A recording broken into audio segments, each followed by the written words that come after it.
Hello, everyone, and welcome to the Sunday Special. This is going to be episode 22. We're going to have a fun little chat today. Jordan is back with us. Why don't you say hello to the fine folks, sir? Oh, hello. Very good. So, yeah, we're going to be talking about a few fun things. We've both been kind of in the world of the Legend of Heroes for the past little bit, so we'll talk about that. Last time we talked, Jordan, it was about Xenoblade Chronicles. So We talked a lot. Yeah, we're gonna talk some more. sounds good to me. I just beat it last night, so it should be a lot of fresh stuff, and hopefully you may remember a few things. I remember at least enough about the ending and everything, but I mean, I'll try not to spoil too much for the listeners. I'll let you do that, so they're angry at you. Okay. Sounds good. We'll probably take a little break at some point, and then we're going to talk all about Final Fantasy VII Remake, our thoughts on it, and we may even get to some heavy spoilers at the end. But I kind of think like people have had enough time to plow through that one, don't you? Yeah, it's been long enough now. Like, what have you been doing if you haven't beaten this game? If you've been waiting this long for this game, surely you've played it by now, and if not, we'll give the fans a chance to turn off at some point. But unfortunately, we do have a new topic to talk about, as today is June the 25th, and we got some bad news, buddy. I feel like Bandai Namco listened to my podcast, and they're like, "Oh, we haven't talked about Tales of Horizon in a little while."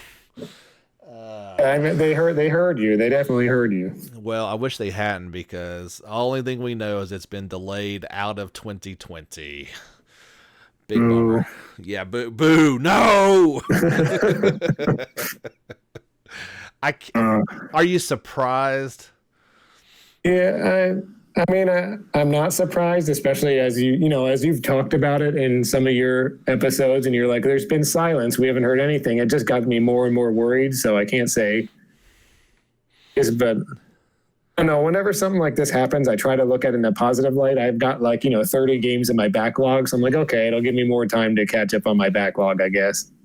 I appreciate your positive spin on that, but I don't like it. This is nothing but no. I mean, that is absolutely how you have to look at this. It's kind of one of those things, like if you're a parent and your kid's not making any noise, it's usually bad news. That's exactly what's going on here. We just heard nothing, and I kind of feel like it was the perfect storm. So obviously we've got the worldwide pandemic going on. That ain't good. It's a franchise that people love, but they're taking it in a new direction. That's going to take extra time. You've got this weird console, break coming up here. So I feel like there's just too many factors against it at this point. I mean, there's no news about the length of the delay, right? I mean, it's just indefinite. The only thing they said was delayed past 2020. Okay. Which is almost worrying that they didn't just say 2021, right? It's like, what does that mean? 2025 or something? What does that mean? That means don't wait. When your parents or whatever, you go out late and like, don't wait up for me, because who knows when it's going to come out, right? I mean, does that mean it is going to be PS5? Like, it's not even going to release on PS4, or you think it'll just be both? I think it'll be both. I think it's a guarantee that it's both now, but I do see a definite possibility this is shifted towards PlayStation 5 and I guess Xbox Series X as well. Yeah, I mean, I just was I was really excited, as you were. I mean, I was really excited about this one, and just when I talked about most Tales games, it's like when you're out on the world map or whatever, you're out in the field, it's still kind of linear usually. There aren't a lot of places you can go, or you really can't climb over a cliff or whatever. But I remember hearing that you can actually explore places now in this new one and everything, that you see somewhere far away and you can actually go there. And I was just really looking forward to that kind of different style to see what they do with it. That would be nice. I mean, Tales has progressed quite a bit from its overworld, to dungeons that you walk into, kind of old school, to, like it's that weird open world, but it's in a confined space. Yes, yeah. So But at the same time, I don't know if I wanted it to be truly open world either. We've seen the downfalls of that with stuff like FF15, but I don't know. That's true. It's probably a good thing. I mean, we saw 2 characters so far. It's a Tales game. It's got more than 2 characters. That should have been our first clue that this game is nowhere near ready. I mean, that's pretty much all we got, right? That's it. I mean, there's been hints of that 3rd character during that one trailer, like you could, because it sees, I've done forgot their names by now. It's been so long since we heard from it. Alvin. I don't remember. And the chick, like you can see it through that person's eyes that they see those 2 characters. So obviously that's another person. But yeah, I think we're going to finally see it pop back up at that digital Tokyo Game Show in September. But I hope so. I mean, past that, I don't think we're going to see anything else. Like, it's coming out this year. Like they kind of have made that mistake. I feel like they're not going to key down anything solid until it's ready to go. I mean, and it seems like it's a more significant, whatever they're doing has to be more significant than the changes they made, for the Final Fantasy VII Remake delay, because that was like a month, right? So yeah, I mean, that you've seen a solid month and a half, somewhere's in that time frame, whereas this one's just indefinitely. Then the other thing going against it, of course, they want to do a worldwide release with it. Well, that takes a lot of extra time. Yeah, that definitely takes more time. I could almost see that changing, like. Maybe that wasn't written in stone and like, okay, we need to get this out for Japan and then we can try to get, all the other versions out. Yeah. I don't know. I mean, it doesn't do much for us, I guess, if they release in Japan first. So I don't know if I really care about that. I don't either. I'm just saying that is obviously what we do with the 99% of our games. So I'm not opposed to that happening still. That's true, and it would be a good sign at least if it came out over there first. So they are a Japanese company, so that might be something they look at. Yeah. All right, well, that's enough bad news. I don't want to talk about it anymore. Yeah, me neither. So what I would love to hear is, my love for Trails of Cold Steel knows no bounds. So you are pretty far into part 1. Did I hear you're at Legram right now? No, I mean, today, actually, I made some more progress and I finished chapter 5. So I just finished scene that you see in the beginning of the game. Remember, they show you August, whatever, 31st in the beginning. And I've just finished that section with the railway guns. Oh, okay. So you are now in present time, as they call it, right? Right. I made it past that. I made it past that whole beginning part, and now I've saved it right in between chapter 5 and 6. That's where I am right now. You're past Reen screaming at guns being shot off, so that's good. As if that was, yeah, I was like, "What are you doing? That's not going to do anything." No, you're past the point. I love that intro scene at the very beginning, where it's, blonde-haired girl, tall speckled boy. Yeah. I forgot they didn't tell you their names. They didn't even tell you their names. I'm like, seriously, we couldn't reveal that? Okay. It only took you how long, sir? Did you get some sort of achievement for this? Yeah, I got the Trails in the Couch trophy because I played for over 100 hours. I think I've got 105 now. And you may be halfway done. I mean, it's got to be. I figured it has to be more than halfway though, because I've got that book Red Moon Rose that you collect. I'm on chapter 11 of that. I mean, it seems like there's not much more space for that, and there's only space for like 4 more recipes or something, or 5 more recipes. So I can't be that far, right? I don't know. Yeah, okay, so we'll say 3/4, but still, you get the trophy for people that have beaten the game pretty much, not chapter 5. I'll be honest. I don't think I got that trophy. I'll be honest with you though. Like, I would probably say a quarter of that time. Probably the clock kept going when I had to go do something else. Like, one thing I don't like about this Decisive Edition on PS4 is that I noticed how you push like the PlayStation button and it goes to the menu, as while you're playing a game. Right. And normally it'll stop the clock in any RPG, but it doesn't stop the clock. when you go to the menu. So I think that's part of the issue. But still, I mean, even if I'm at 80 hours, it seems like I'm still going slow. So. Well, you are collecting everything. Are you trying to max out like the character profiles and talking to everybody as well? Yeah, well, I'm trying to do my best. I mean, part of what the issue is, you know how I feel like they really try to get you with those hidden quests, you know? Oh gosh. And it's like, you know, once something happens, it's like you have to go back and talk to every single person again, or you might miss it. And like events are constantly happening. So I feel like I'm constantly going through the same town, trying to talk to everybody again and again and again. And, you know, it's kind of time consuming. It is. That was one of the few things I didn't actually care for, is those hidden quests. And they were just, you would stumble upon them randomly. And unless you used a guide to figure them out, or like you said, talk to every single person, you're not going to see it. Yeah, and I found out I was so annoyed because I think it was chapter 4. I was expecting to see that big fat S, you know, when they give you the score. Yes. Instead, I got an A, and I was like, what? I was like, are you serious? Thought I did everything, and I go back and I look online and I find out you were supposed to know to like backtrack through the sewer again or something. And yes. And I was just like, I'm thinking like, how are you possibly supposed to even know that? Like, I don't know. You don't. That's just it. There's no way you would know that. It's like back on the level of like Simon's Quest when you had to kneel and the tornado comes, you know, and takes you away. It's just ridiculous. That is quite an old reference, but I like that one. You went back to like 89 or something, man. Yeah, it still bothers me, though. It still bothers me. That's great. I don't even. You got me completely flustered on that one. That was good. But no, it is such a good game, and I've seen a few people. It's like, I don't understand like the draw of this series, and it's kind of hard to explain to people without getting into it, because the biggest gripe is it's a little slow at the beginning. Yeah, I mean, I think because I had played.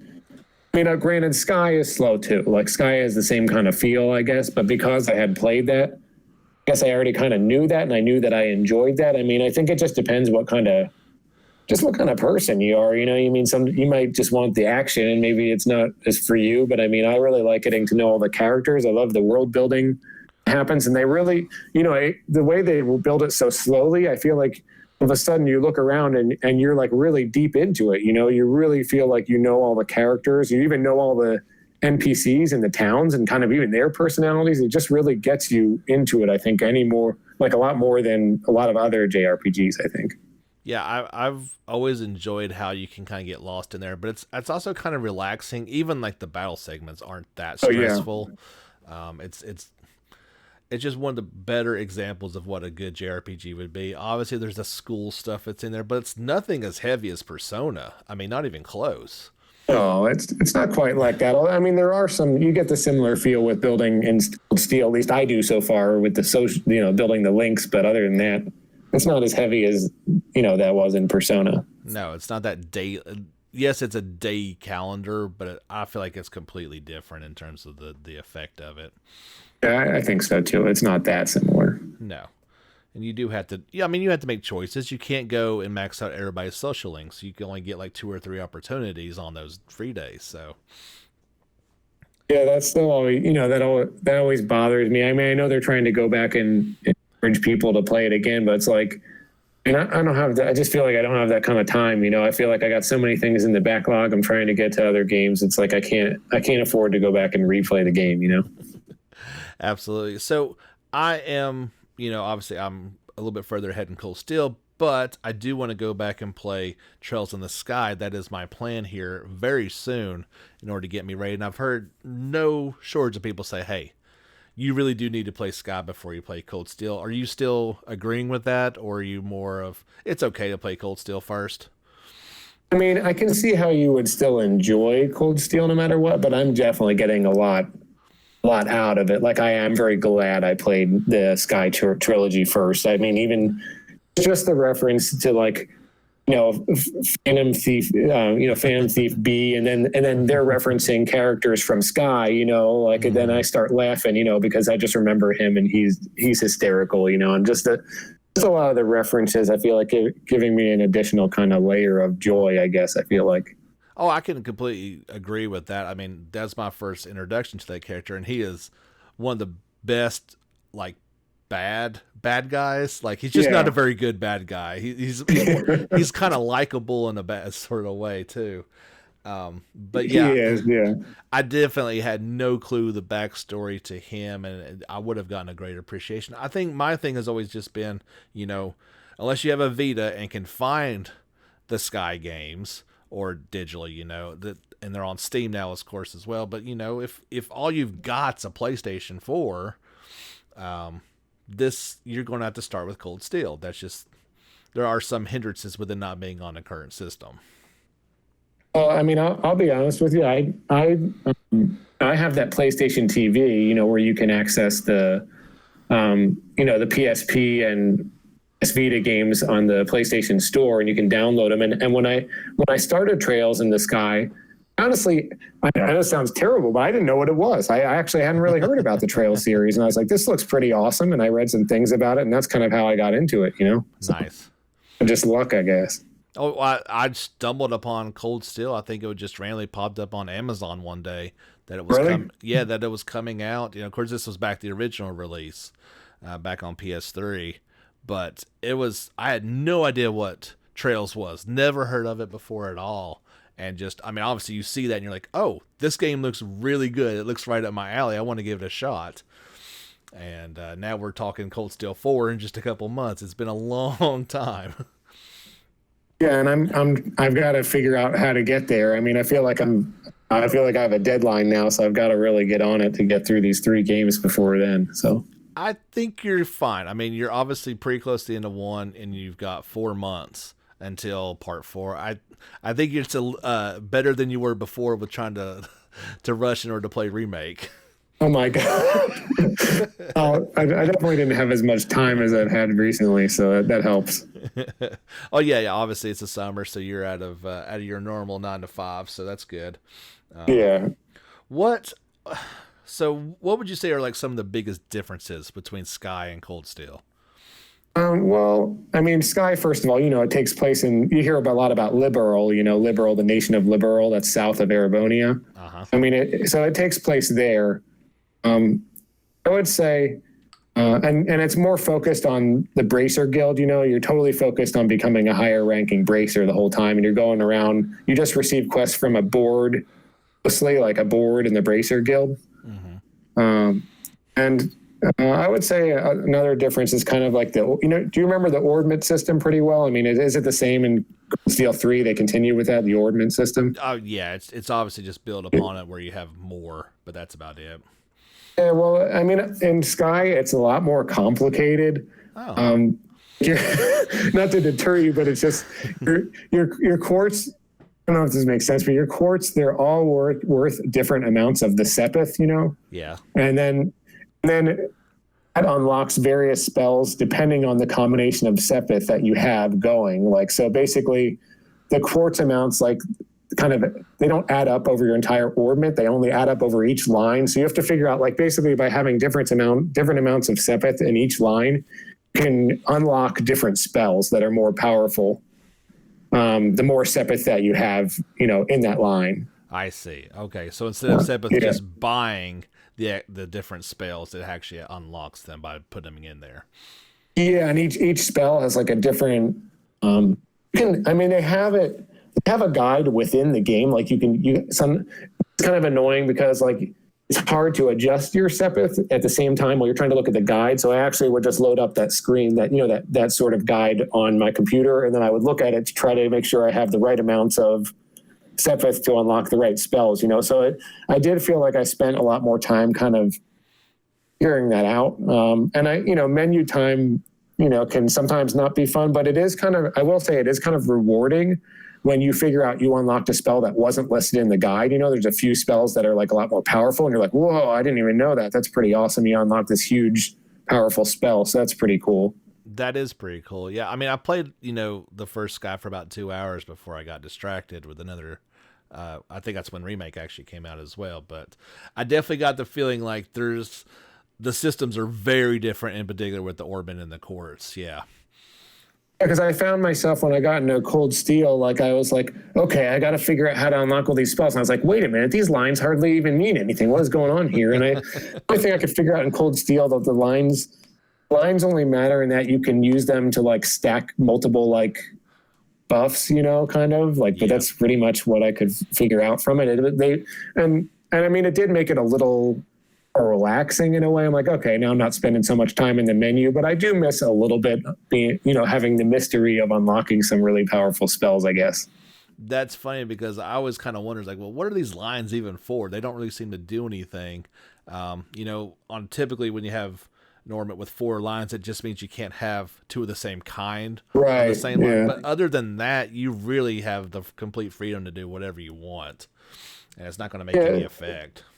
It's almost like they just decided to bring the same like appearance of the orbments over to Cold Steel, but they're like, we'll just do away with that old system, but we'll kind of leave it looking the same. We got the Arcus units now, so we don't need that. Yeah. Thank you, Reinford Corp. Yeah, Lisa R. Right? I was confused by that for a while. Yeah, it's very, very confusing. Yeah, she didn't act prim and proper or anything like that. No, so you're finally getting to learn some of these characters that I have a completely different opinion of because they do change quite a bit over the 3 games. Okay. Who are the ones that stick out as good, and who are the ones that are kind of like I could live without? What about in Cold Steel? Yeah, Cold Steel. Yeah. Yeah. Reen, like, I will say I don't like him as much as the protagonist in Trails in the Sky. Okay. I feel like he's kind of, so far anyway, I'm sure there's more to him, maybe. I don't know. But so far he just seems like more of a kind of a goody-goody kind of thing, which I know is typical in a lot of JRPGs, but I don't find him as like interesting. Mm-hmm. Laura is just awesome, though. I mean, I really like her a lot. I mean, I don't know if I'm skewed just because of how she does in the battles, but I mean, she just destroys. Like, she would just totally just wiping out like hordes of enemies, you know? Oh yeah, she's the best. I think today, like, so I think there's an orbment called like Domination or something, and it doubles the damage of the first craft or art that you use. So today, I think like I saved her S-craft. You know, I had 200 CP and I saved it all up, and I had her S-craft, and I just did like, you know, 30,000 damage to like a whole group of enemies. And I'm like, I think she's more powerful than Sarah now. I think she is. She can be, especially if you line those things up right. And unfortunately, in a couple of boss battles, you may have even tried this before. Like, you can just spam your S-crafts. And yeah. It's over. I'm always like, well, that was easy. I mean, there are only a few battles like, okay, they're in the old schoolhouse. There was like a battle like down the 5th floor or something where I really had to be aware of where I was spaced, you know, as long as I was spaced apart, then it made it a lot easier. Yes. But I mean, back to the characters, I just I'm trying to think. At least I don't really like Machias that much, to be honest. I think he's probably my least favorite. He just kind of rubs me the wrong way still. Yes. That doesn't change any. Okay. Of course, I love Instructor Sarah. She just cracks me up. I think the voice acting for her is just really good. I really think it's really well done. Oh yeah, she stands out because obviously she's a little bit older than the kids are, so she's able to do mature things like drink and and just be an awesome person. Both the worst teacher possible, but awesome to have a battle with you. Well, I wanted to throw a little trivia at you. Actually, did you ever recognize Misty, right, from the Radio Abend, the Abend show or whatever? Might recall her, yeah. Yeah. So did you recognize her voice at all? Like, if you think about it, do you recognize her voice? As far as in Cold Steel or from another series? Something else. Oh no, I did not. Do you know that she's the same voice who does Jessie in Final Fantasy VII Remake? Well, now that I would have probably heard it afterwards, that would have made a lot of sense. That's awesome. Yeah, I figured, you probably can't imagine it now, but if you go back, you can kind of pick it up, Absolutely. That's really cool. And that happens all the time, especially with, voice actors over here, that there's only so many of them to begin with. Yeah. No, we may talk about Jesse later on. I don't know. I don't. I don't know. We may get into that. We might. Well, I am so glad that you are enjoying it. So are you planning to just do them all back to back? That's the plan right now. While you're doing the Sky games all back to back, I'm going to be doing this back to back. I am, and luckily, hey, I'll throw a PSA out there for everybody. There's a new Steam sale going on right now. So if you have not picked up the Sky or any, I think the whole store's on sale. I really do. I already have the first two, and I can pick up the third one. I think it's only like $8 off or something like that. But hey, I'll take a discount no matter what it is. That's pretty good. Yeah, I think Cold Steel's on sale as well. But yeah, all the Sky games are a good chunk off, at least 30%. So if you haven't, and you are like myself and wanted to play through those before Cold Steel 4, now is a perfect time. You can save some cash. I mean, they're just excellent games. I mean, I can't say enough about how much I enjoyed them, the Sky games. But I mean, the one thing I wanted to add is that I do think it's harder. Like, I don't know if it's because, it's older. So, I mean, I don't know if it's the kind of thing where you're like, when I went to school, both ways were uphill or something like that kind of thing. But it's just, sometimes you just get wiped out by a horde of enemies, and no matter what you. Are you talking about in Sky, or are you talking about in Sky or Cold Steel? I'm talking about Sky. I think the Sky was, yeah. You just get into a lot more battles. Like, how on Cold Steel, like on the map, you can see where the enemies are, like there's little red triangles. Right. So in Sky, you can do that, but you actually have to have a certain ordnance equipped in order to do that. So sometimes you can't see where the enemies are. They just kind of just materialize in front of you, and there's nothing you can do about it. And you just get, you just get spammed by an entire group of enemies. So that can be a little demoralizing when that happens. It is, because you definitely get a big advantage, at least in Cold Steel, if you surprise the enemy rather than getting surprised by them. That can change the whole battle.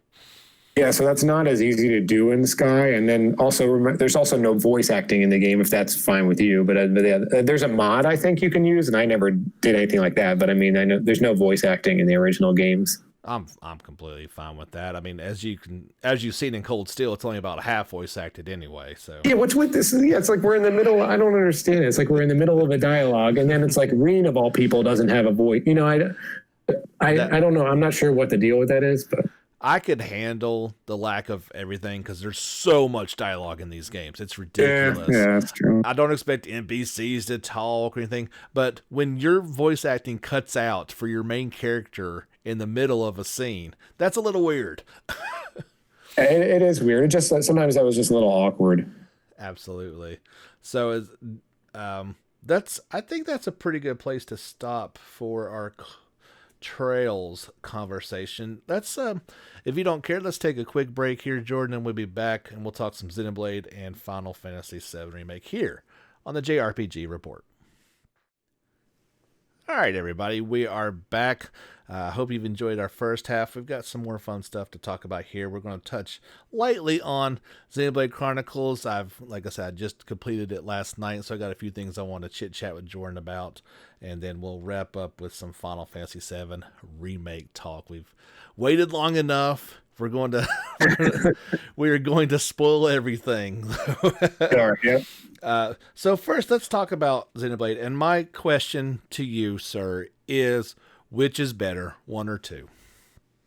Oh man, I still have to give like one answer. Can I just talk about certain aspects being better? I think it's funny because both games have such good qualities to it. It's hard to answer that one properly. It is hard. I mean, I still think I enjoyed it. I still think I probably enjoyed 2 slightly more, I would say. Okay. I think I'm with you. Yeah. I mean, it's close, and the story's both awesome. And of course, 2 has some of its, negative points too, but so does 1. And I don't know. It's a tough call. I think the popular opinion is 1 was better. I don't think this, re-release is going to change anyone's opinion. If not, they're going to solidify it. And I could see where the story is probably better. It's grander. I don't know how to exactly say it. It is a cool story, but I felt myself I kind of got a little bored with the battle system.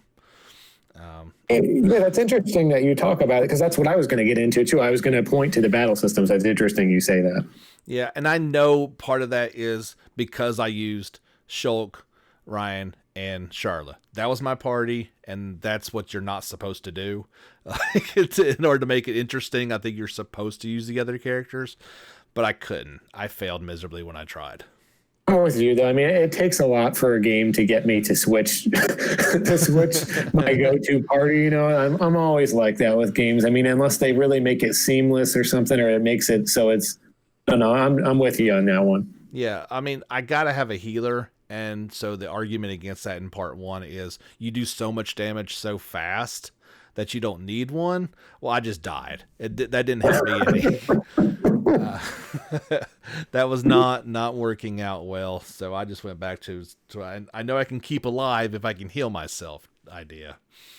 Well, I remember, a few weeks ago when we talked, I remember, and you hadn't really played, whatever it was, you hadn't played a lot of 1 yet, and I mentioned that I thought 1 was harder. Do you agree with that at this point, that 1 is harder? It probably would be if I wasn't a terrible gamer and go to casual mode. Yeah. Okay. I can freely admit that. I play games to have fun. I don't need the challenge in my life. It's a Switch game, so I don't even need the trophy. That's not really affected me any. Yeah, man.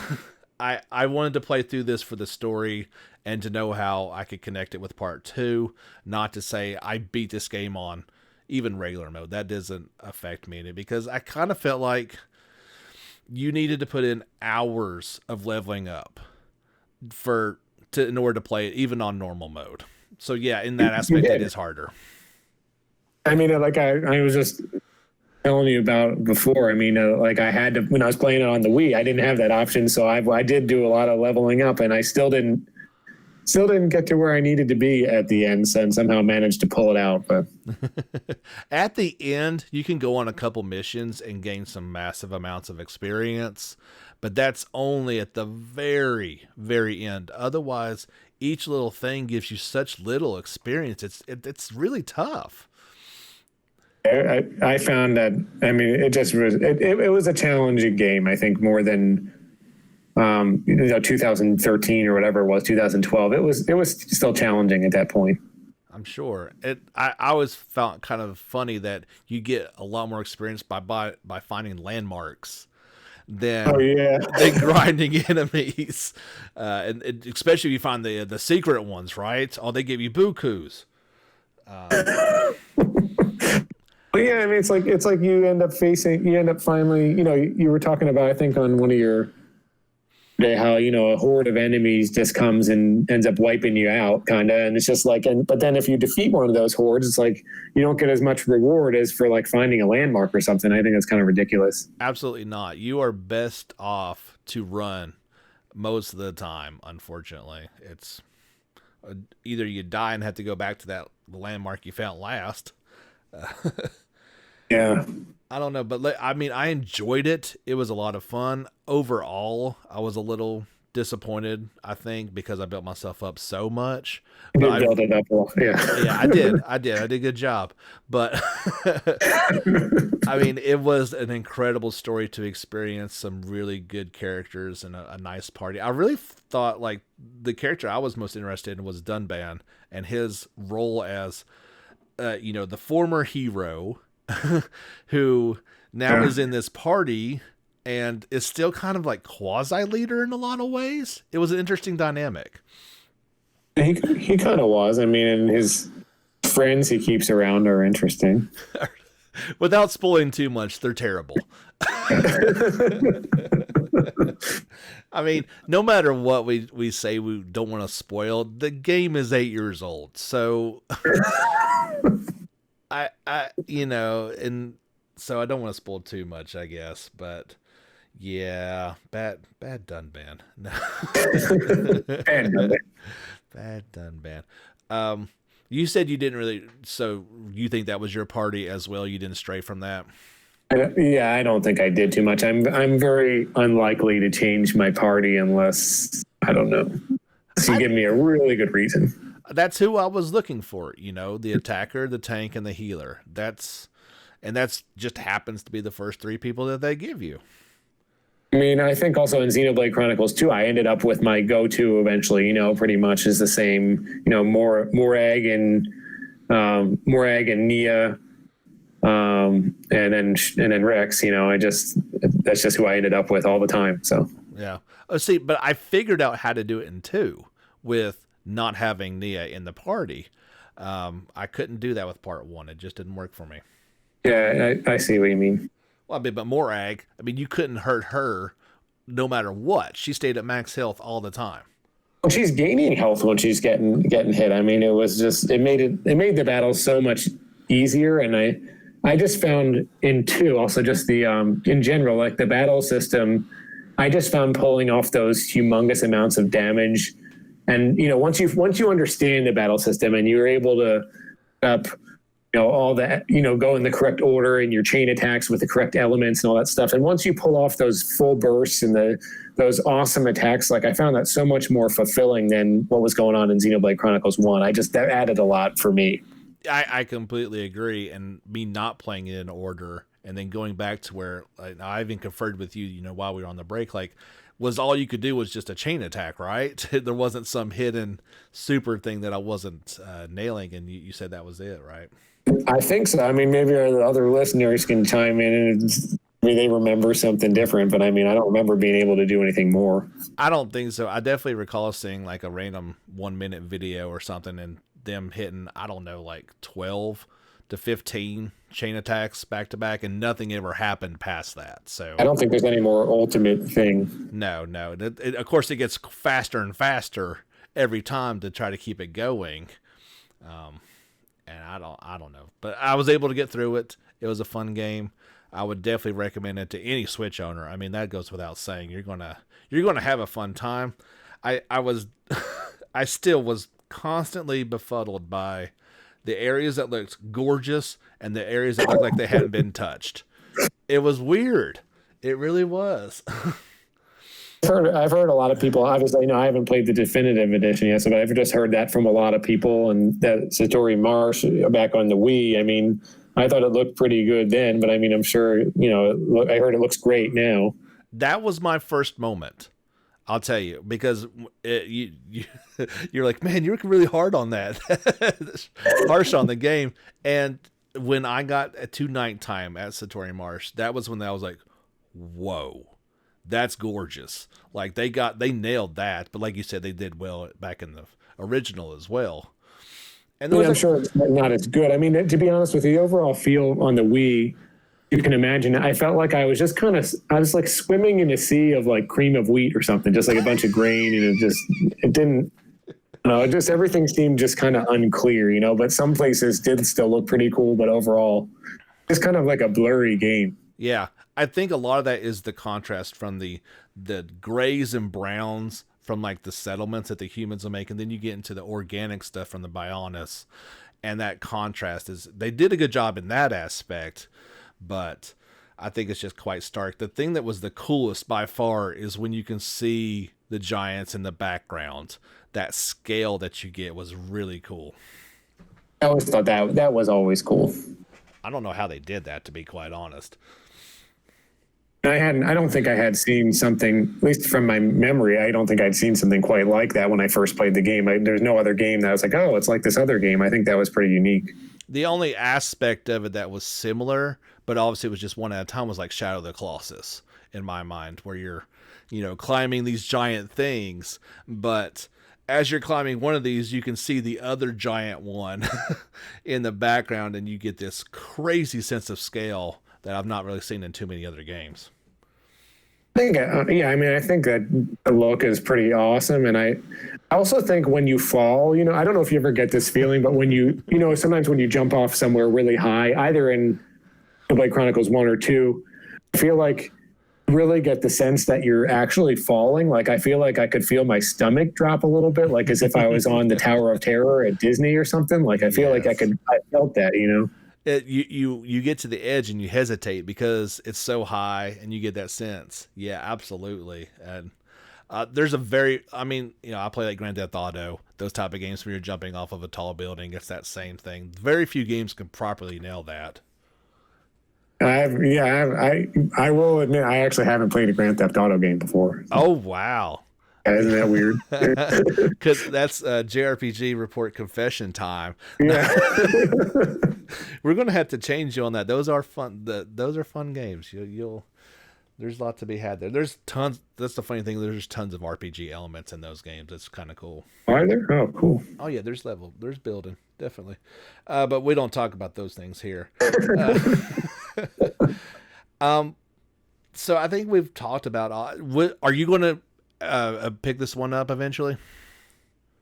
Probably just because of the future connected thing. I mean, I don't know if you're going to start getting into that now, but I was like, in the beginning, I was like, yeah, I'm definitely getting it because I want to see that. But I've read some things that said future connected isn't that good. So now I'm like, I'll still probably get it. But I mean, it seems to have me not as excited as I was. I understand. That's a lot of money to pay for a 10-hour side, if you're not really interested in playing the original one again, too. Yeah, I'm not sure. I mean, tell you the truth, I am interested in playing the original, but I can't. It's just not going to bypass a bunch of other things that are in my backlog that I haven't played at all yet. It's like hard for me to put it over a new game or a game I haven't played yet. No, I completely agree. And I mean, I didn't feel that inclined to want to play through Future Connected. I will one day, but it's probably going to be a while. So you don't feel like a strong desire to play it like right now? I don't. I tell you, because I messed up and I played Torna right after I got done with Xenoblade Chronicles 2, and I didn't complete it. I completely lost interest, and so obviously this one's shorter. You could get through it pretty quickly, but I wanted to be done with it because I got some stuff I want to play. I'll go back because it's short, but it'll be a few months at least. Forgot about because I have the Torna too, and I guess I'll have to go play that at some point too. I forgot about that. I'll be very interested to see what you say when you play it, if you had the same feeling. Obviously, not playing it back to back, I think, is a big factor. But I want to see if maybe I was just missing something that didn't quite have the same feel to me. Guess we'll find out. I mean, I used to be years ago, once I started a game, like I always had to finish it, even if it was horrible.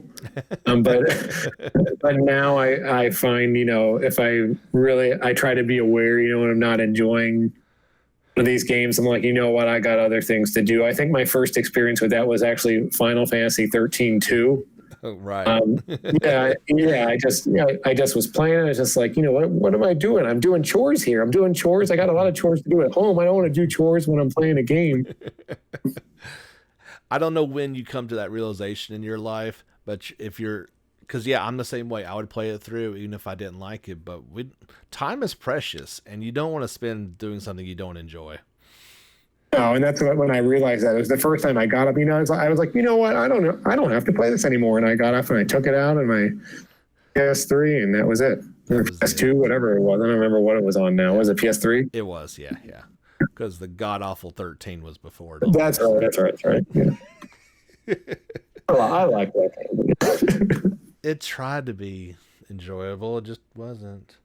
I actually enjoyed it, but I did not enjoy the second one. So, well, at least we didn't play the third one. I never played the third one. It's in the collection. Like, I'm looking at it. It's over there just because I have to have it, but I ain't about to play it. Maybe you could play that and finish it in the next couple of days. Maybe. No, not gonna happen. No. It's back to Royal. So that's my wife has been very upset that I even stopped playing Royal because she was solely invested in that story. But it's a great story. It's a great story. So. It is. It's long. It's a long game. I do admire that. So this is one of the games that you actually were okay with going to play again. Like it seems like. I'll tell you this. I have enjoyed this playthrough even more than I did the original. They did a great job with really drawing you back in and making really some good enhancements to it.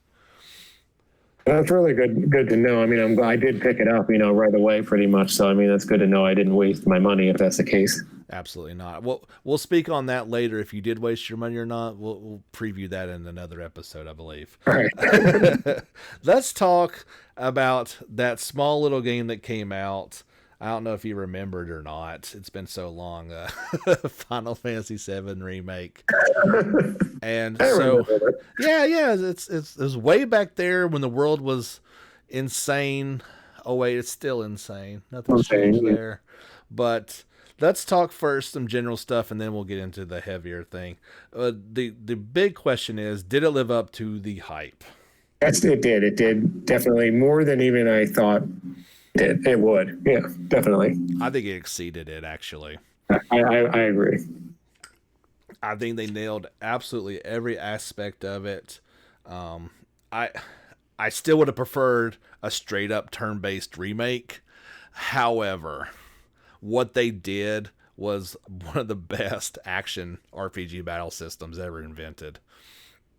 I agree. I mean, it was just so smooth, I think, even in the battles. And that is one instance when I felt like I could use all the characters and interchange them, and it was okay because of the way they made everything just so seamless. And I even though it wasn't, I prefer turn-based too, but I really enjoyed the system they implemented. You wanted to play with the other ones. Like, I even had fun playing with Aerith, going back and just doing the spells. That was fun.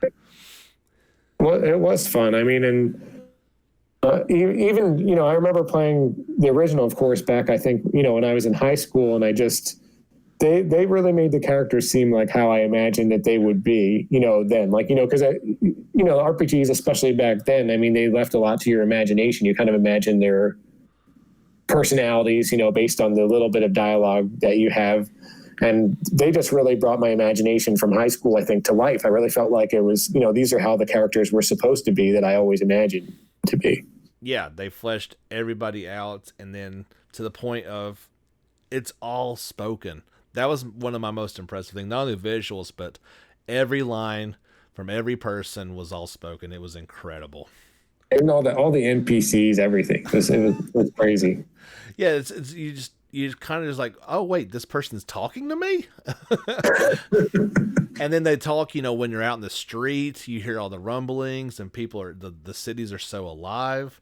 Like, I felt like you really saw what they wanted to do with 15 and couldn't, and this is the ultimate expression of what actual places would look and feel like.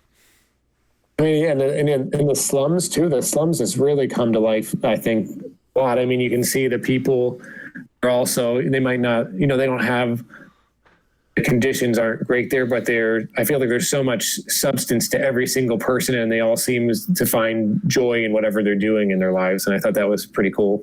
Oh yeah, like miserable life in the slums, but like nobody's really all that unhappy. They're okay with their position in life. That was really nice.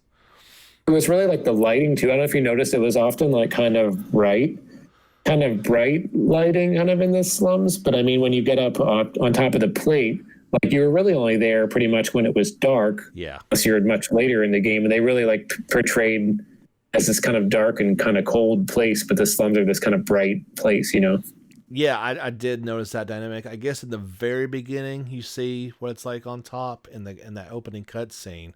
But other than that, yeah, you just go up and see, Jesse's parents in that one area, but it's at night. So, night, yes.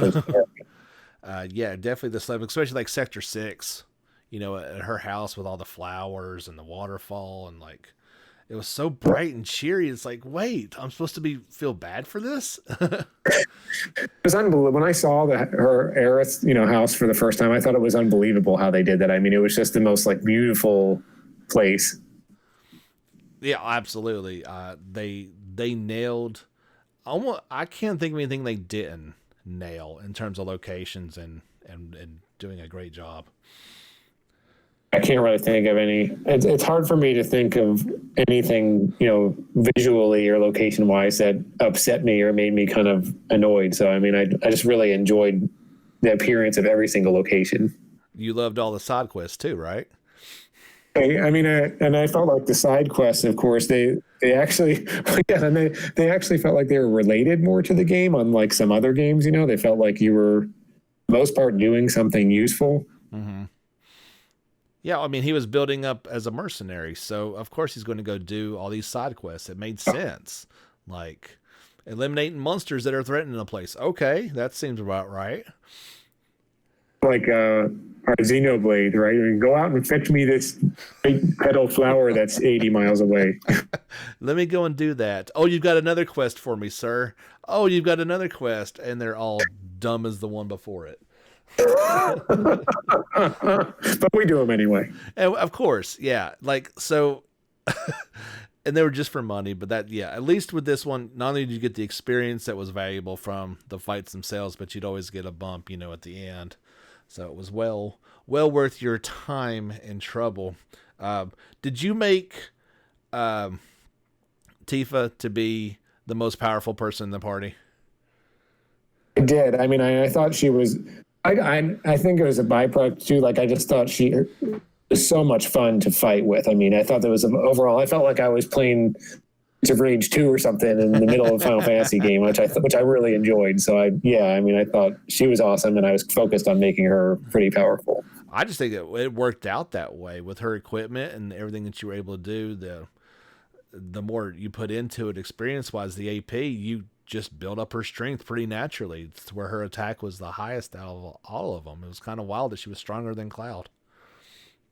I thought the way, I forget, some of the names of her abilities slipped my mind, but it's the one where you can focus and then you focus again and she does like a different attack. You know what I'm talking about? Is it chakra? Yeah. Is that right? No, that's a materia. I just don't remember. But I just thought, yeah. I just wish I could remember what that was called. I don't know if you do. When you could keep focus her attacks and then she'd have like a different attack with triangle you could do. I'm sure somebody's screaming it at us, so that's okay. I'm sure they are. I know. I just had a blast playing in battles with her. I felt like I wanted to use her more, but I was having so much fun actually with Cloud that I didn't think I would. So I just I ended up sticking with him more. I mean, I'd do anything I could not to use Barrett, but you kind of had to sometimes. Of course, when you end up having to play as him, I ended up, of course, trying to blow up every crate or whatever. When he gets stuck underground and there's a million crates down there, you're like, I'm going to get that Moogle medal. I know there's one hiding in here. I'm just trying to blast all the crates. It was harder to aim with him, too, with that. It was just still fun. Like, I don't like first-person shooters, but I really feel like we could have used some sort of either first-person or like aiming mechanic would have been helpful. It would have. Rather than just, okay, here's holding the button and hoping for the best. He wasn't terrible at that point. Like, I guess by himself he was okay. It's just, I mean, he's so much weaker than the other characters. Of course, I think we talked about this before, but he became my mage at one point. He became my mage and my healer pretty much. Somebody had to. Yeah. And his attack was the weakest, and you can make him into a magic person. So that's what I did. Yeah. I use that magnify materia or whatever that makes it so you can have your spell go to everybody. Yes. Yeah. In lieu of the all, for people, that's what you had to do basically. They didn't have, because I remember in the original, right, they had a lot more of those blue all materias, right? But they didn't have many magnifies in this game. No, I thought it was just the one. Maybe it's the one. I think it's maybe one. Yeah, I think it was. That was it. So that really limited your ability to do that and cast magic on everybody. And even the enemy skill materia too. I think there was only also one. I think, and there was more in the original. I think too. There was plenty more. I guess I got it. Or if I did, I didn't see that much use for it. Like in the original, you could use that to great advantage if used properly, and I just didn't even bother with it. I forget. I don't remember what it was. Oh, there was a useful ability that I learned on the enemy skill materia that allowed you to freeze things, basically, that surrounded you while you were fighting. So like sometimes enemies would come close to me and they would get damaged automatically because of that ability. So I did like that. Oh, that would be helpful. Absolutely. Yeah. But yeah, that's pretty. I don't know. It doesn't seem like it was worth it nearly as much especially not as much as the first one. No, in the original, I mean, that was, I mean, I'll say I was going to talk about the original was just, for me, it holds even a special place, I guess, in my heart, because it was really, for me, the first good JRPG I ever played. Wow. And I went back and played all the SNES RPGs and JRPGs later, actually, but the first JRPG I played besides Dragon Warrior when I was a little kid was actually Beyond the Beyond. Oh no! And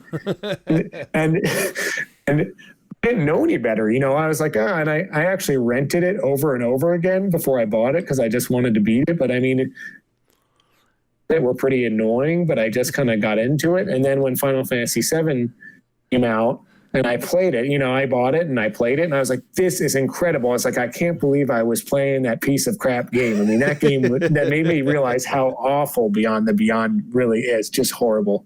Well, I mean, compared to, Final Fantasy VII, every game was kind of crap at that time.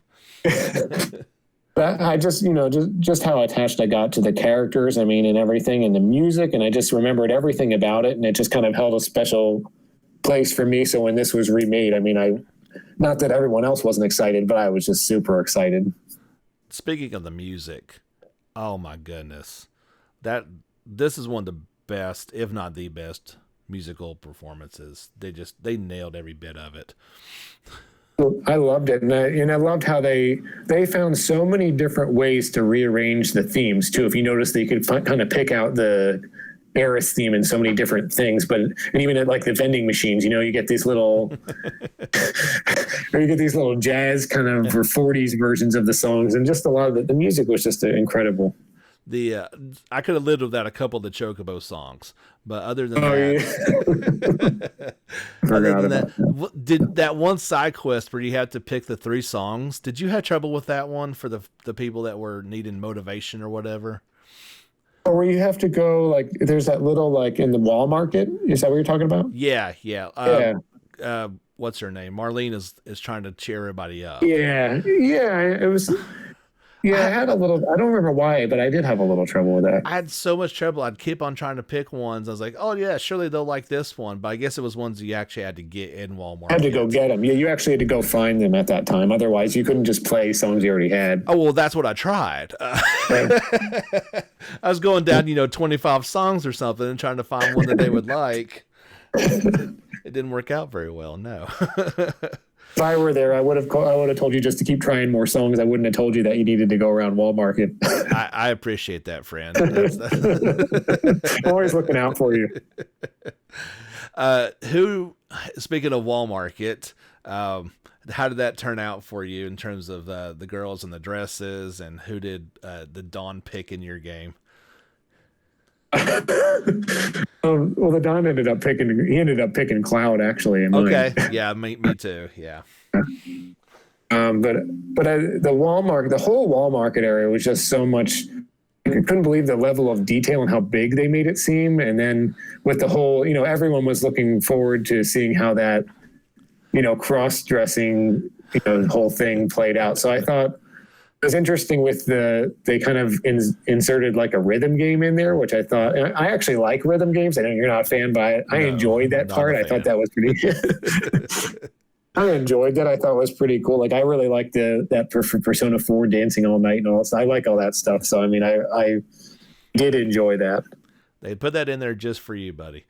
It's like, wow, this is fun. I just sat there like, I can't believe I got to do this. But you're right with Walmart. I mean, you're talking about was basically like one little alley in the original, maybe 2, and they just made it into like practically a city.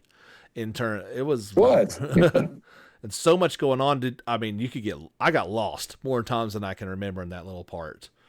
Because there's so many like alleys, and some of them have dead ends and stuff, and it's hard to figure out where to go. Yeah, or stairs to nowheres or platforms, and oh my gosh, I spent a lot of time getting lost in that town. But it was you didn't mind, like you wanted to explore all that stuff. No, I mean, I didn't find myself getting annoyed about it, but I mean, yeah, I definitely. Oh, I don't know what I wanted to ask you. Did you ever figure out what What was the deal? In the original game, they had that room where you walk in and the machine gun just blasts at you, and you have to move out of the way. You know what I'm talking about in Wall Market? Yeah. It was, so I know they had, obviously they had it in this version too, in the remake. Did you ever get anything from that, or nothing ever happened? I don't know if I was doing something wrong, but nothing ever came of that. No. Okay, nothing for me either. I just was wondering, because I think in the original, don't you eventually get like Tifa's ultimate weapon or something? It's somewhere down the line, and maybe you could do that later on in part 12 or whatever it ends up being. Yeah, maybe in one of the later games they'll have that. Maybe that was just the introduction for us old fans. I don't know. Yeah, I just was wondering if I missed something or what. No. Did you go down the little back alley behind the Honeybee Inn? Pretty sure I went down every alley. I mean, when I went, isn't that the one where you find out that the girl from the daycare center or the teacher? Yeah. Oh, that was the funniest. Oh, and there was a lot of those little moments. Like if you went and explored, you could find out these little nuggets that they added into it that were really funny. Yeah, I mean, I found myself laughing at a lot of different parts in the game. It was cool. I mean, just the overall atmosphere, I just can't even, I don't know if you remember, when you are walking with Aerith for the first time to Wall Market, I guess after you go through that, where you go through that old Sector 6 or whatever, that whole destroyed area? Yeah. I felt like that part where you're walking with her, it just like, they actually made that feel like a lot more magical, even like the music and the atmosphere and everything. It just, I don't know, it just kind of elevated even, I felt about it years ago to a totally different level. It did. They absolutely said, we're going to make every moment as awesome as we can. And maybe that's why it took, 7 years or whatever from start to finish, because they fleshed out every bit of it. Well, hopefully not another 7 years for the next one, please. How long is it going to be, Jordan? I hope it's next. I mean, of course, I want to say, oh, yeah, next year. But I mean, I know you said 2022, I think, right? That's my best guess. But I mean, they don't even know what it's going to be. Like how far they're going to go in the game. So I'm not hopeful. I'm really not. Because I guess now we're about to get maybe the spoilers, but I mean, because maybe the story is going to be different now. So yeah, let's go ahead and say if you've not played it, why don't you go ahead and click off, and we'll see you on Wednesday, because we got to talk about a few things. It's not fair not to talk about a few things at this point, and to have a conversation with another human being of what's going on in your head and what happened. So we'll give pause for turning off the podcast. All right, yeah. So yeah, some things happened, and how did you feel about the whole Fates idea in for real? Well, first of all, I thought they were really hitting you in the head with their idea that they wanted to change things. They're really kind of like hammering you over the head with, once you end up pretty much just, the fates are guiding you, I guess, towards the original Final Fantasy VII story, and then you end up destroying fate, like literally destroying fate. It's like, I don't want to say I don't know what word to use. They made it too obvious, I want to say, kind of, or they're really just hitting you over the head with it. And I don't know if I liked it. I don't know if I like that or not. I mean, I'm kind of torn about it. I mean, I was looking forward to seeing how all the original story would be represented now. And I feel like now we're probably not going to get to see that. So I find that, I'll just use the word slightly disturbing, but maybe okay. Obviously, we'll have to wait and see how it all turns out when that happens. But you just couldn't help but come away with it like, why did they do that? Like, did they just add 2 years of making this game so that they could just change it all in reality? Like, we're going to keep all the moments that we talked about, for 15 minutes, all those memorable moments, and we didn't hit on nearly a quarter of them probably. But yet, is none of it going to matter because they're going to change everything from now on? It's possible. I mean, they certainly left the door wide open to do whatever they want, I guess. Well, they already did. I mean, in just the first, what is in the original, the opening 6 to 8 hours, they've already completely thrown everything out at the end with just by even facing Sephiroth. I mean, that was, I didn't care for that. I mean, I felt like I was, I don't know, playing some advanced version of Virtua Fighter or something at the end or something, playing with the one-on-one with him, you know? I mean, and it's like, what are they going to have us fight him one-on-one like 5 different times over the course of the next bunch of games? Like, it's just, seems weird. It is weird. Like, that's part of the, you know, a great villain is you build up, you build up, you build up, and then you finally get to face him in the end. And they've already gotten rid of that. They didn't need to do that. No, I thought it was on. I don't know. Yeah, I mean, I guess you could argue they probably didn't need to do the last hour of the game. Some people could argue that. I don't know. Yeah, pretty much. I mean, I will say when I got past the motorcycle part at the end, you know, before all that happens, I was like, this is cool. And they had the original music, you know, they got the blue pickup truck and everything from the original. I was like, exactly. And I was like, this is awesome. And I was like, this is so awesome. And then you know, you get off and you're walking into that, I don't know if you call it a portal or whatever, like the highway's supposed to end and you're supposed to go off to new areas and stuff, you know, from the old story. But it's like, I found myself thinking after that, I was like, wait a minute, what is going on here? Like for the next hour, I found myself thinking, what is happening? Yeah, it was an hour that didn't need to happen. That's like, yeah. And like they even changed the last boss fight to make it a motorcycle fight, which I thought was extremely easy and just hacking and slashing away until you finally beat one of the cooler bosses in the game. Yeah, I mean, still focused. I just still can't believe. I am in disbelief, like you said, that they brought Sephiroth the possibility to even fight him in this game. That's all, I guess. It is. It's weird, and of course, I mean, just the fates all over the place. And I did like. At the top of Shinra Tower, that boss fight against Genova. I thought that was pretty cool. That was really cool. Yeah. Obviously completely, you know, different. And, and like, I mean, they even changed the way, you know, that President Shinra passes. So that was kind of weird. Did you find that battle against Rufus to be difficult towards the end or no? I kind of thought that was one of the harder fights. It was, yeah. I thought it was one of the harder ones. Yeah, I mean, is it 1-on-1 or does Tifa come up and help? I think it's 1-on-1. I think it is 1-on-1. Of course, he's got his dog with him too, which I felt bad. Oh yeah. I felt bad too. Yeah. I don't want to wail on no dog. But yeah, it definitely feels like they added things that didn't need to be. I mean. But then, like, you know, the things that they did add with like the train graveyard, that was incredible.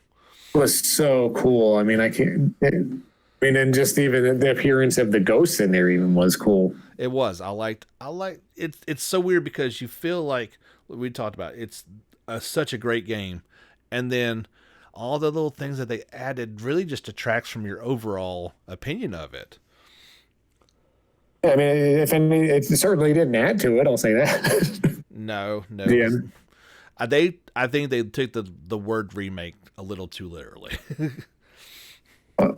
I think so. Yeah, I think they may have. I mean, I wanted to ask you, do you remember close to the very end, and you go off, your cloud goes off with Sephiroth alone, and then Sephiroth says 10 seconds until the end. Did you ever figure out what that meant? There's a bunch of theories out there, and I don't have any clue what that's supposed to be. The only thing I can is that some sort of like foreshadowing that he's got 7 seconds to make a move to save a certain somebody who gets pierced by a giant sword. I'm purely guessing at that point. Maybe. I mean, he does have visions. Cloud has visions of that happening, and among other things. Yeah, I mean that is all laid out there. And so the $100 million question is, since they're changing everything, is she going to live? Yeah, and that's what everybody wants to know, I think. How do you feel like if she does? Would that make you upset? No, I don't. I actually don't think that would make me upset because I'm still upset. I'm still upset that she died. All these years later, I haven't gotten over it. I remember, well, because like I said, it was the first, good JRPG I played, and I didn't see that coming at all, when I was 15 years old or whatever, and all of a sudden, Sephiroth comes down, and it's just, I couldn't believe it. I think the controller just fell from my hand, and I was just devastated. Oh, yeah. Yeah. And she was such a vital part of the party at that time, too. You could have used her. It was just devastating, and I think it was like really late at night too. It might have been like 3 a.m. or something. When you have to go to bed after something like that, it just was really rough. Yeah, It's not gonna work. I think that maybe they're setting everybody up to where you think you're going to be able to, and then something happens and she still dies or something in a different way, or you couldn't change her fate. You can change everything else, but it's tough. It is. I don't know if you saw this, because who did you end up saving, like in the sewers? Like, who did you end up having an extra sort of little thing with there at the end, towards the end, in like chapter 14? Is that where you choose between the two of them? Well, yeah, you choose between the two of them, kind of, different choices you make throughout the game, including who you wake up in the sewers, in chapter 10. Okay. Yes. But then it results in chapter 14, like different outcomes. I don't know who you ended up. I'm trying. If I didn't end up with Tifa, I don't remember otherwise. That's definitely the way I was trying to make it happen. Me too. Yeah, I ended up with Tifa also, but I did look because I wanted to see what would have happened. So I actually looked just like the video of what would happen if it were like Aerith, and then she says, like you in that, you can't fall in love with me or something like that. So I just didn't know if that's sort of answering your question about if she lives or not. I don't know if she knows something or what. That's interesting. Or is it you can't fall in love with me because my boyfriend's still alive? Oh! I forgot about that. Yeah. Yeah, no, it's hard not to forget about that one. And I mean, I've not played Crisis Core, so I don't have that. Me neither. Yeah. I don't have that investment, but there's a lot of people that did. And that's like one of their like moments of all moments. And is without that moment, Cloud isn't who he is either. That's just weird. The whole thing is weird, and it makes me think: is it like, is there a parallel universe where the original Final Fantasy VII story keeps going, and then he happens to be alive in this other universe or something that we are now in? Since it's this weird ending to the game, like I don't know. That seems to be what they're laying down, is parallel universes of some sorts. And Sephiroth wants some other parallel universe like that he never got yet or something. Yeah, I mean, I think he knows the way that ended, so he's gone back. Maybe he's gone back in time to try to change that or something to that effect. The old Terminator thing going on now. Oh yeah. Back to the Future, Terminator. How you pick whatever you want to go with it. But it certainly seems like the Sephiroth that we see in this game is powered up. Like he's not the Sephiroth that is at the beginning of the original Final Fantasy VII, still kind of finding out, I feel like, who he is. I feel like this is like ultimate form almost. He seems like he's already there. Yeah, he's already been through Kingdom Hearts. He's been through the original. He's Advent Children. He's all these things all in one, Yeah, he's way more powerful than I expected him to be at this point. He is, and he knows it. I mean, that where he just opens up rifts in time and space seems like that's an advanced ability. Did you? It's like, because I think the original, right? Didn't he leave a trail of blood through the Shinra building? But in this, wasn't it not blood? It was like Genova's goo or something. I mean, is that true? Yeah, that weird purple miasma. It was absolutely blood, and I think a lot of people was wondering how they were going to handle all the blood.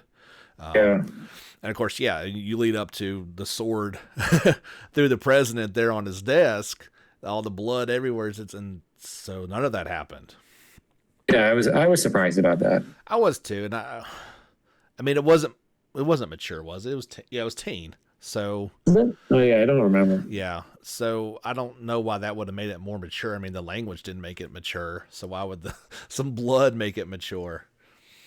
The language, yeah. I mean, in the original, all they're doing is putting those, symbols over Barrett's words in the original, but now they really just let it go in this game. So nobody held back. It was It was everything. There was, I guess I didn't say one or two super bad words that were a family friendly podcast. Yeah, well, I think I've spoke on that before. The only other thing I want to talk about is, why is Jesse the only person that has to die?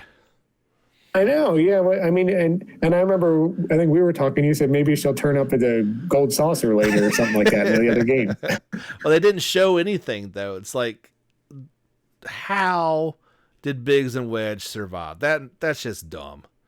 Especially Biggs. I don't know how he survived at all. And like, you see him at the orphanage, the school or whatever, in the bed again, and it's just like, how did that happen? And Wedge had like, I want to say a piano fell on him, but I know it's not true. Something fell on him, like it was huge. I don't remember. And no, I mean, yeah, they're mortally wounded pretty much at the pillar, and then the plate falls on top of them. That should probably do it.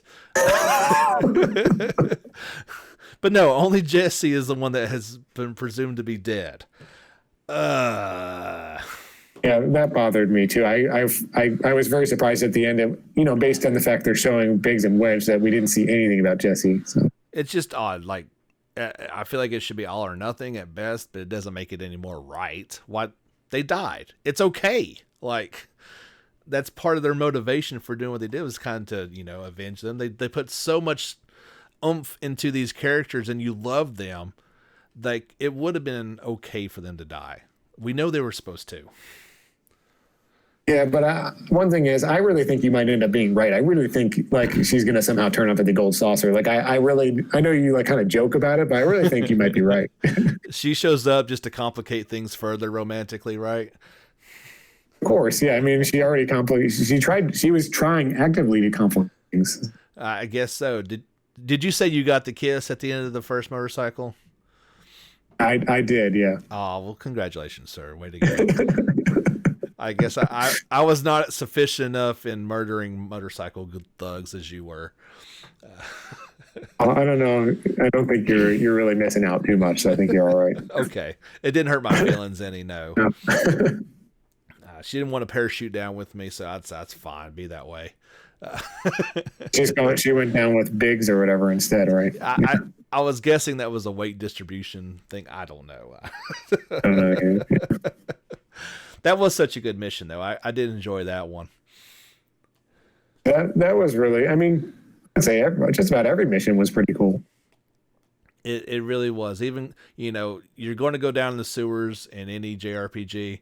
They did a really good job with those sewers.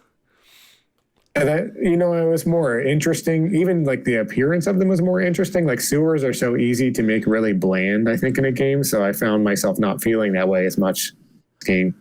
Yeah, no, you really did not want to go in the sewer water in this one. It made you feel ugh. It made me feel like I needed to take a shower. They did, and I don't think they did, actually. I don't think they ever took a shower once in the whole game. No. All Tifa did was complain about needing a shower, but never did. Never happened. Just smelled like sewer for the entire game.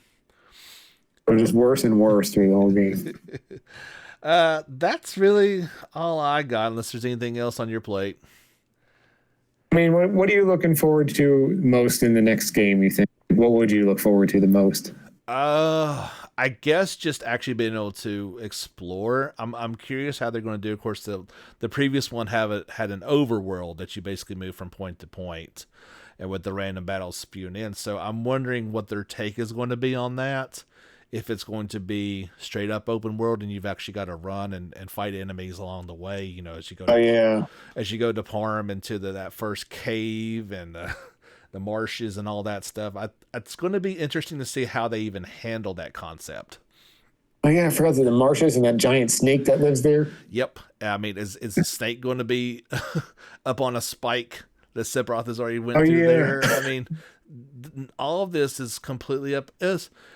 Are they even going to follow that storyline, or is it completely new from here on out?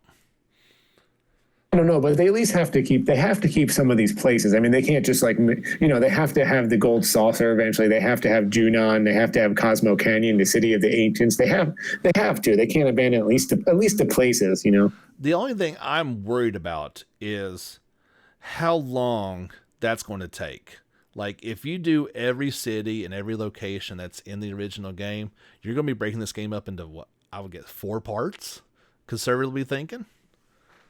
I don't know if I want it to be 4 parts. I don't either. I'm just saying, if they give the amount of attention they did to Midgar as they do the rest of the game, they're going to make it a long, long game.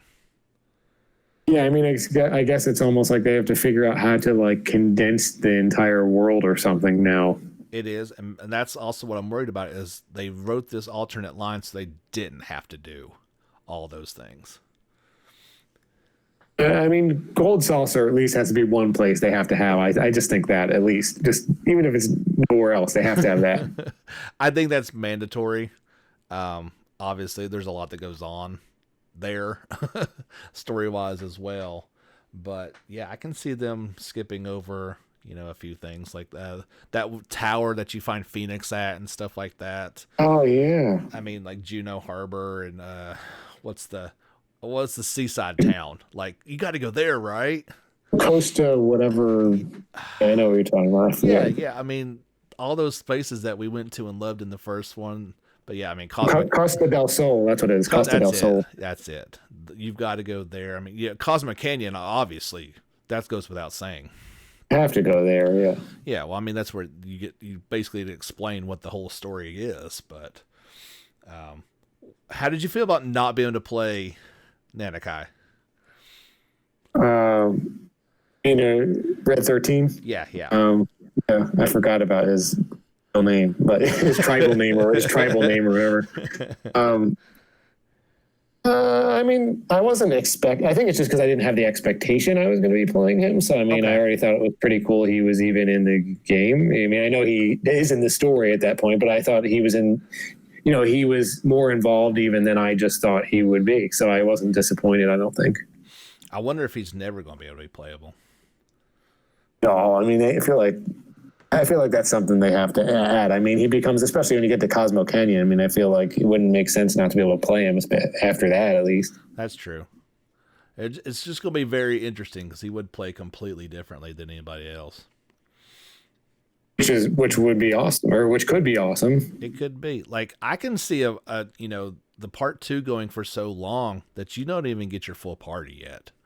Or like the high wind, What if that happens? You can't even fly the ship in part 2. Oh, you got to see Sid at some point, I guess. Oh, yeah. And I'm sure he will not be smoking a cigarette. I'll go ahead and say that. You're not going to have any of that. You're not going to have any of the spousal abusal problems that, there was a lot of mature themes in the original one that was all present. The heavy drinking. I mean, I think they're going to cut a bunch of stuff out. Maybe they'll go the Final Fantasy 15 direction, and you'll end up having to drive a car around instead, and you'll just go to gas stations in order to. I don't know. I mean, you get the little what do they call that little hover car thing that you drive around at some point. Oh yeah, I forgot about that. Yeah, I mean, of course you get the chocobos before that. That's the only part of 15 that I think would be okay to be in here is the chocobo riding. I think that would be cool. And then I forgot about that little like hovercraft thing or whatever that thing was. Yeah, that could be not in there. I don't know. I don't know, but at least Gold Saucer is and Cosmo Canyon. Those are my like mandatory things anyway. Absolutely. I think it'll happen. You just want Chaos Sith in your party. That's why you want Gold Saucer. I definitely don't want him or it in my party. I never did. I never did. I'm hoping that maybe, obviously, you do get to see him for a peek in this game, but without his giant bunny suit thing that he controls, whatever that is. Oh my god! I just want the the basketball shooting mini game, and I want the snowboarding mini game and the submarine one. That's what I want. I want to do like the free throw shooting contest with Cloud and everything. Yes, those have to be in there. Absolutely. Yeah, Gold Saucer will be its own experience for sure, and it better be in part 2. It better. All right, my friend, let's go ahead and wrap this thing up. And like I said, unless you got anything else you want to throw out there. That's all I got for now. Good deal. Well, thank you so much for coming on. I think we've had a fun chat. Hopefully people have stuck around to the end of this thing. Hopefully, and if they didn't, we had fun anyway. We did, even if nobody's still listening. That was good. All right, we'll go ahead and end it. And I'm not, I put you on the spot last time, but why don't you go ahead and close it out for us proper this time? Don't forget to get back out there and level up.